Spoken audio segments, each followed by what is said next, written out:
So let me ask you this.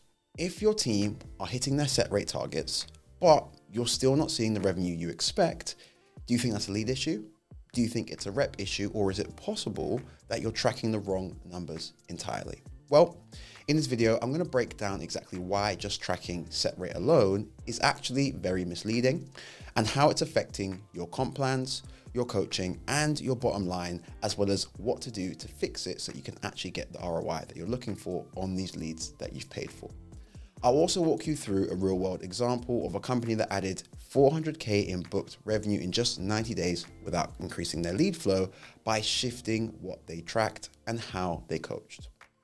So if you're an owner or a sales leader at almost any home improvement company in the country, you likely track two numbers primarily: total leads and the appointment set. So for example, if you have a rep that set 8 appointments from 20 leads, so they have like a 40% set rate, it sounds good, right? But here's the question that nobody's asking, or at least I don't really see people asking too frequently. How many of those 20 leads should have been set? Not how many were set, how many could have been set, right? And that question alone changes everything, because until you know what's actually being left on the table, you can't effectively coach it, right? You're not going to be able to effectively optimize your comp plans, and you're probably making marketing decisions based off of data that's incomplete. Now, on top of that, here's where not tracking the right numbers can get even more dangerous. Because if your team is getting bonused on total sets or on, set rate, you're literally incentivizing the wrong behavior. Because what you're doing is you're teaching your reps that the goal is just to get appointments booked any way they can. And that might sound great when you say it to yourself, until you realize that reps are speed running scripts, they're skipping discoveries, they're hanging up the second that they get any resistance, they're avoiding those hard conversations, setting shallow appointments, or the worst is they're not even trying with those kind of really hard, high value leads. So if your bonuses are based on sets and you're not actually tracking those missed opportunities, then ultimately it means that you're creating a culture of volume and not quality.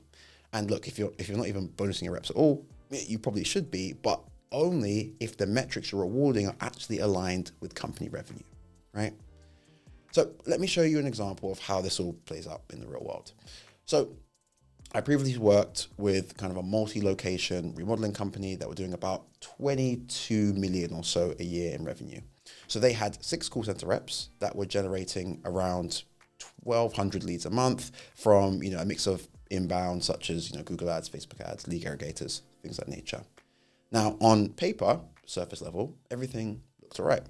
They were averaging around a 42% set rate, and, their marketing dollars were being spent quite efficiently. So there were no, immediately big red flags.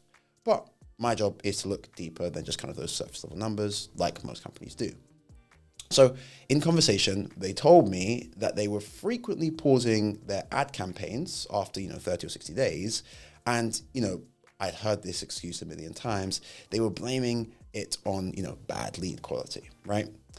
But when we actually took a look at their show rates, it was inconsistent across the reps, with some reps being significantly lower than others. So what I decided to do is pull their call data from 60 days, and I ran it through kind of a funnel view. And what we found was there was a huge conversion gap. Of the 1,200 monthly leads that they were generating on average, give or take month to month, about 880 of them turned into real conversations, which is great. But of those, only 660 received a full pitch, and of those, 500 actually set, which means that over 220 conversations went nowhere. And it wasn't always because the lead wasn't qualified, but because the rep never attempted a full presentation, right? So what I decided to do was randomly sample 30 of those 220 calls. And in more than half of those instances, the rep bailed the second the homeowner asked about pricing, or frankly, when the prospect kind of gave any sort of, stall such as, we're not ready yet, or things of that nature, right? So it wasn't that they were bad leads. What they were was actually what we define as qualified no sets, right? And that's the exact thing that we should be driving coaching around, right? We want to coach our reps on the leads that could have set, but they didn't. but no one was actually tracking this, and therefore they weren't able to identify those calls. So what do we do to fix this? Well, at scale, manual review of all of those calls isn't going to be realistic, right? Having someone listen to 1,200 calls individually doesn't sound like a good plan to me. So we brought in an AI tool. So in this instance, we use call tracking metrics, but there are several other alternatives that kind of do the same thing. And what this software does is it automatically pulls call recordings, transcribes them, and then flags things like, which calls were qualified leads, which reps pitched and didn't, and most importantly in this instance, which reps were missing set opportunities the most, right? So it highlights those missed sets, tags the objection or the stall, and then gives the manager a clean list of exactly what calls to coach. And what it means is that we could get data on the 1,200 calls without having to actually sit there and listen to the 1,200 calls individually, right? So from there, what I then did is went into the CRM and tracked these 5 new metrics that we needed to make sure we had every single month. The first one was attempts, second one connects, the third one are pitches, the fourth is qualified no sets, and the fifth are appointments set. And this became kind of the new coaching dashboard. Now, we weren't just rewarding sets, we were able to review misses line by line so that reps could actually get better and identify patterns where they were getting it wrong. And as you can imagine, over the next 60 days, the presentation rate jumped from 55% to 83% as we taught these reps how to handle those common objections. Their set rate increased by 16% without having to change the lead volume. And in month 3, they booked $400,000 of additional revenue that they had been losing each month due to poor tracking and training infrastructure, right? And this all happened because we finally started tracking the things that mattered. And here's why tracking infrastructure and making sure that tracking setup is correct can completely change the game for your coaching. Because now you're no longer guessing, right? You're no longer kind of reacting to these vague ideas like the rep has a bad attitude or they're not making enough dials, which everybody always says. Instead, you're actually able to accurately diagnose what's going on, and then you can sit down with the rep and say things like, hey, you had 38 qualified connects last week, but only 21 of them got pitched, for example. Let's, take a look at 3 of them that you didn't pitch together. Or, hey, I noticed that this kind of price resistance keeps coming up on your calls. Let's actually work through the objection together.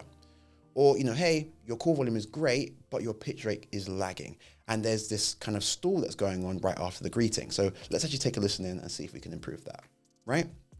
And to me, this is what real coaching looks like because it's driven by specific and accurate data. It's hyper-targeted, not just kind of these common industry assumptions. And it gets buy-in because the reps actually understand what's happening and can see it for themselves. So if your set rate looks like it's fine, but your revenue still isn't where it should be, then it's time for you to zoom in, right? You need to actually start tracking the middle of the funnel, look for those kind of qualified no sets, and then, see if you can coach those gaps. Because the difference between a decent month and an extra $1 million to your back end might literally be hiding in those calls that no one in your company is listening to right now.